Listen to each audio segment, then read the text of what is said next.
नमस्कार बंधुरा आमी ओली लाइफ उइथ ओली चैनेले सबाइके स्वागत। आज आमी काचा आमेर टक रेसिपि निये एसेछि आपनादेर संगे शेयर करब बोले। एखन बाजारे प्रचुर परिमाणे काचा आम पाওয়া যাচ্ছে और काचा आमेर टक এই গরমে কিন্তু খুবই স্বাস্থ্যকর ও উপকারী একটা রেসিপি। তাহলে আসুন দেখে নেওয়া যাক আমি কাঁচা আমের টক কিভাবে বানাই।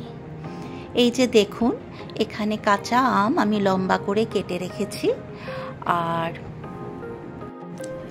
কড়াইতে 1 টিস্পুন সরষের তেল আমি অ্যাড করলাম।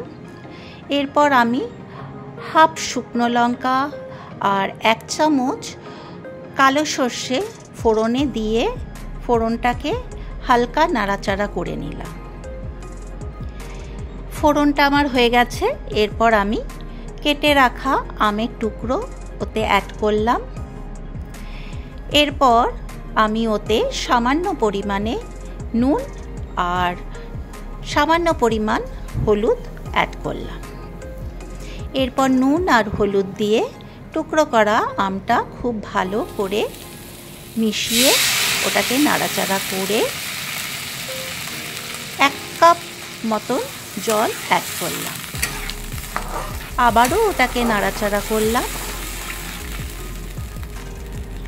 এই কাঁচা আমের টক কিন্তু খুবই স্বাস্থ্যকর এবং উপকারী একটি রেসিপি। আমি ঢাকা চাপা দিয়ে ওটাকে একটু কুক হতে দিলাম। কাঁচা আম সেদ্ধ হতে বেশি সময় লাগে না, 3-4 মিনিট পরেই দেখুন আমার জলটাও শুকিয়ে গেছে আর আমটাও খুব ভালো করে সেদ্ধ হয়ে গেছে। তো ওটাকে আমি একটু ঘেঁটে দিলাম যাতে পাতলা ঝোলের সঙ্গে আমটা খুব ভালোভাবে মিশে যায়। আপনাদের যদি মনে হয় যে আমের টুকরোগুলো গোটা গোটা রাখবেন আপনারা গোটা গোটা রাখতে পারেন। আমি ওটা ঘেঁটে দিয়েছি। এরপর আমি ওতে 1 কাপ মতন চিনি অ্যাড করে ওটাকে আবারও কিছুক্ষণ ফুটতে দিলাম। এতে কিন্তু আমি বেশি মিষ্টি দেব না।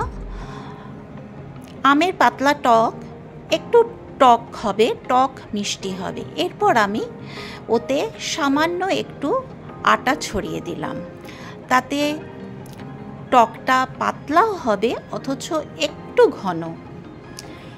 এটা আমি আমার মায়ের কাছ থেকে শিখেছি। আমার মাকে দেখেছি আমার মা যখনই পাতলা আমের ঝোল বা টক বানাতো এই রকম একটু আটার গুঁড়ো ছড়িয়ে দিত, সেই কারণে আমিও দিলাম।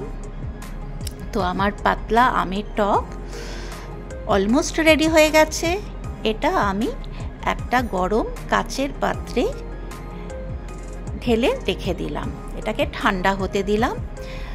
আমের পাতলা টক কিন্তু গরম সার্ভ করবেন না, এটাকে ফ্রিজে রেখে একটু ঠান্ডা হলে ফ্রিজে আমি রেখে ঠান্ডা করতে দেব, তারপরে আমি সার্ভ করব। গরমে যাতে লু না লাগে এই টক খেলে কিন্তু আপনারা যদি খান তাহলে কিন্তু লুও লাগবে না। এতে শরীর ও মন দুই খুব ভালো থাকবে। তাহলে দেখুন আমার এই কাঁচা আমের টকের রেসিপি কিরম হয়েছে অতি অবশ্যই আমাকে একটা কমেন্ট করে জানাতে ভুলবেন না। আর যারা আমার পুরনো বন্ধু তারা তো অতি অবশ্যই আমার এই রেসিপিটি একটা লাইক শেয়ার কমেন্ট করে দেবেন। আর যারা নতুন এখনো পর্যন্ত আমার চ্যানেলটি সাবস্ক্রাইব করেননি তারা অতি অবশ্যই আমার চ্যানেলটি সাবস্ক্রাইব করে দিয়ে আমার পাশে থাকবেন। আর পাশে যে বেল আইকনটা আছে সেটাকে ক্লিক করে দেবেন, তাহলেই আমি নিত্য নতুন যা যা ভিডিও আপলোড করব সেগুলো আপনাদের কাছে পৌঁছে যাবে। আজ আমি ব্যাংকে গেছিলাম, প্রচণ্ড রোদ বাইরে, তাই মনে করলাম আমি ফ্রিজ থেকে নামিয়ে একটা দুটো গ্লাসের মধ্যে আমার আর দাদার জন্য এই টকটা আমি সার্ভ করে রেখেছি। এবার আমি খাবো, খেয়ে বলবো। আশা করি আমার আজকের এই রেসিপি আপনাদের ভালো লেগেছে। তো এই রকম যদি আপনারা আমার মতন বাড়িতে বানিয়ে নেন তাহলে আশা করি খুবই ভালো লাগবে। এই গরমে, প্রচণ্ড গরমে বাইরে থেকে এসে লু লাগার ভয় থেকে আপনারা বাঁচবেন। এইরকম যদি এক গ্লাস আমের পাতলা ঝোল খেয়ে নেন তাহলে কিন্তু ভীষণ ভালো লাগবে। তাহলে আজ এই পর্যন্ত।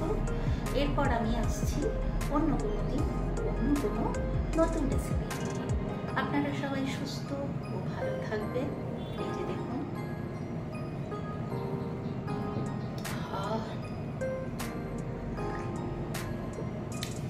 দারুণ লাগছে।